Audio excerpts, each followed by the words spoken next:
Ceci étant, il présente pour l'instant l'intérêt, semble-t-il, que les ministres commencent à reprendre la parole. Ils s'engueulent entre eux au sein du Conseil des ministres. Il y a un article du Monde qui l'explique bien. Et maintenant, les ministres se mettent à faire des communiqués dans la presse sans les envoyer ni à Matignon ni à l'Élysée. Donc ça marche. Alors à ce propos, je vous signale aussi la Ligue des droits de l'homme, la Ligue de l'enseignement, la CIMAD, le COMED et encore quelques autres qui ne participent pas à cette grande consultation bidon, mais ont décidé d'organiser un débat pour qu'on puisse prendre la parole. Il aura lieu le 12 mars à 18 h à l'amicale Chapelon. J'ai quelques flyers ici pour ceux que ça intéresse. Un deuxième sujet, les dépenses publiques. On a eu des petits malins bien intentionnés, très mal intentionnés, pardon, sont allés raconter que les dépenses publiques représentaient 55% du PIB. Ça, c'est l'Institut Montaigne. Vous vous rendez compte, 56% du PIB. Et une classe patronale et des députés de droite qui ont pris ça en boucle. Rendez-vous compte qu'un pays étatisé, qui tient tout en main, vivement la droite, pour réduire les dépenses publiques. Car c'est un succès télévisuel garanti, sauf que c'est absolument... Ah non, pardon, ça veut rien dire. Ça veut rien dire. C'est un sophisme, c'est-à-dire que ça a l'air d'être de la vérité, mais c'est faux. Voilà. Pourquoi c'est faux? C'est parce qu'on compare deux choses qui n'ont rien à voir. Qu'est-ce que c'est que le PIB, produit industriel brut? C'est le produit intérieur brut. C'est le cumul de toutes les valeurs ajoutées. D'accord? Et les dépenses publiques, c'est quoi? C'est pas des valeurs ajoutées. C'est des chiffres d'affaires. Alors, on ne peut pas comparer deux choses qui ne sont pas comparables. Donc, c'est un sophisme. Alors, il y a eu un excellent article de Christophe Rameau, mais il y en avait eu d'autres, qui explique qu'on compare des choses, d'accord. Il faut dire que les dépenses publiques, pour répondre à ça, c'est un peu moins d'1,3 milliard d'euros. Et ça recouvre le travail des administrations. Alors, je ne veux pas trop le détail, parce que je ne veux pas prendre trop de temps. C'est le travail des administrations, les salaires versés, c'est leurs investissements, etc. etc. Et bien, depuis 1980, le pourcentage de dépenses du travail des administrations, il est resté constant. Il n'a pas bougé depuis 1980 et il est à combien? Quelque chose comme 16% du PIB. Ça n'a pas changé. Et au final, alors le reste, c'est quoi les dépenses publiques? C'est nos retraites, c'est nos dépenses de santé. Alors effectivement, ça transite par des dépenses publiques, mais c'est réinjecté immédiatement dans les dépenses collectives, privées. Et rajoutons à ça aussi les dépenses publiques. Eh ben, c'est aussi le CICE qu'on donne aux entreprises, c'est aussi les allocations pour isoler vos maisons, etc.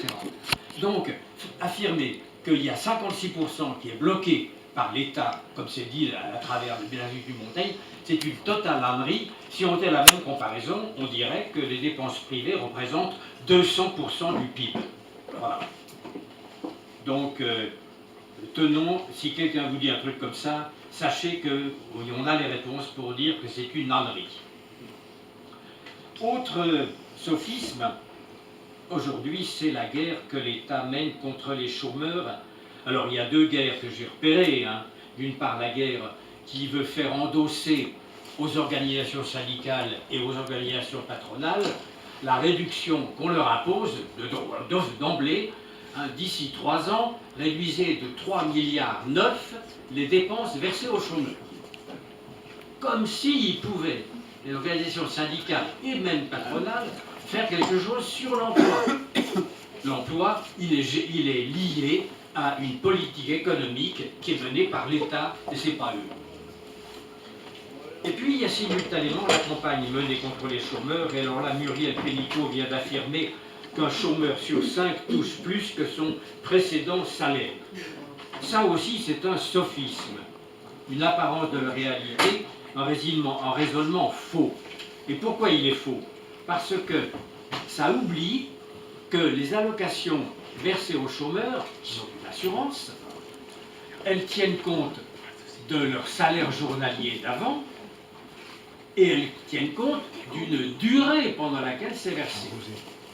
Alors effectivement, on s'est rendu compte que certains chômeurs qui travaillaient auparavant un jour sur deux, ben, le jour où ils sont au chômage, eh ben, ils touchent un peu plus que ce qu'ils touchaient auparavant. S'ils étaient au SMIC, ils touchent un peu plus de 63% de leur ancien salaire, mais ce 63%, s'ils travaillaient un jour sur deux, il est un peu plus que leur ancien salaire. Seulement, ce qu'elle n'a pas dit, c'est que leur couverture, elle durait aussi 2 fois moins longtemps. Donc c'est un sophisme absolu de laisser croire que les gens toucheraient plus que leur ancien salaire en oubliant un paramètre essentiel, c'est la durée pendant laquelle ils sont couverts. Syndicaliste, je signale le remarquable entretien donné par Jean-Marie Pernaut à Option, le mensuel de l'UGICT, où il montre comment le syndicalisme français s'est laissé enfermer dans 2 situations où il s'auto-détruit.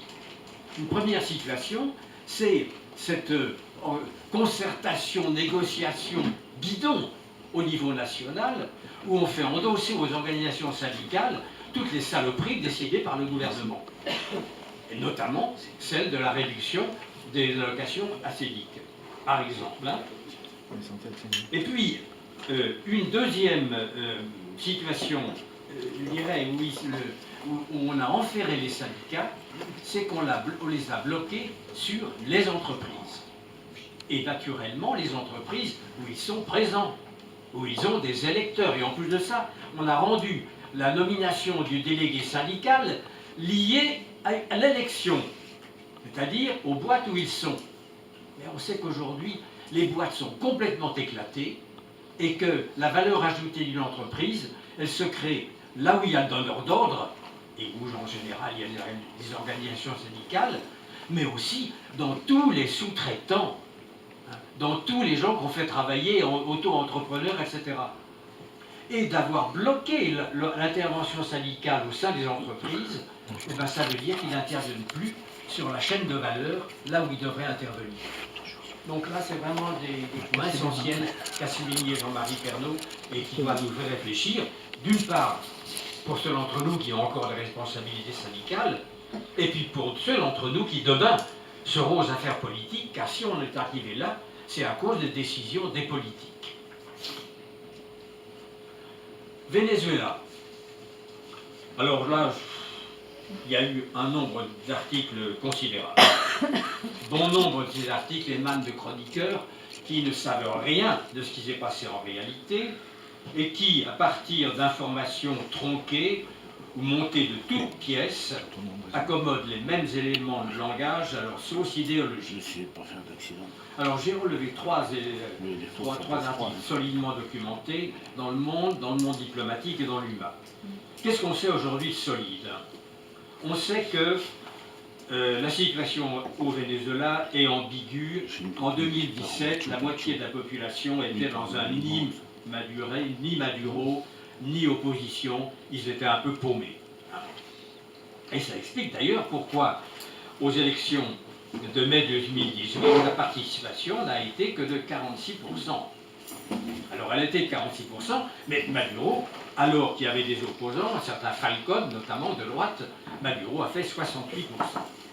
Donc il y a dans cette population qui n'est pas ni, c'est clairement un renforcement de Maduro. La droite de Guaido, c'est une des tendances de l'opposition, la plus faible.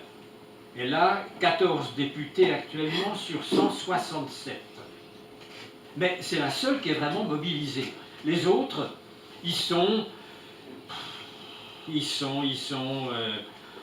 en tout cas, on peut dire, ils sont pour la réconciliation et l'unité nationale. Capriles, notamment, qui a piloté la table d'unité démocratique, le MUD, coalition l'opposition de 2010, il était sur un programme de centre-gauche. Et lui, il n'est pas pour tout casser. Donc celui qui veut tout casser, c'est Guaido, et il est très minoritaire dans la droite, mais il a derrière lui les USA.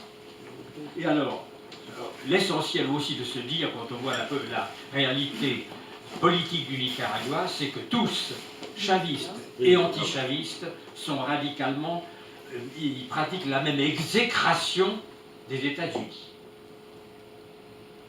Alors, les États-Unis là-dedans, eh ben, dès le lendemain de son élection, Donald Trump a réuni un briefing, un groupe de travail. Comment est-ce que j'en peux intervenir militairement au Venezuela? Le lendemain de l'élection.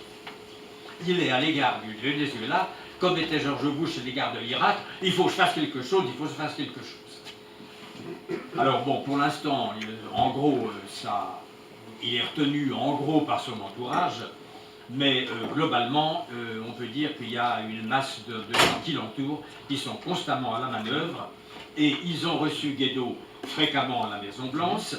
Et puis il y a un deuxième qui a donné le coup de pouce, c'est l'ancien maire de Caracas, qui lui a fait un lobbying d'enfer auprès de tous les pouvoirs d'Amérique latine, et puis aussi en Europe, vers l'Espagne, vers l'Italie, et il est venu voir Macron, et Macron lui a dit, c'était en juillet dernier, qu'il était prêt à le soutenir. En avril dernier, à l'Élysée. Et puis alors, tout s'est accéléré au début du mois de janvier, en 20 jours.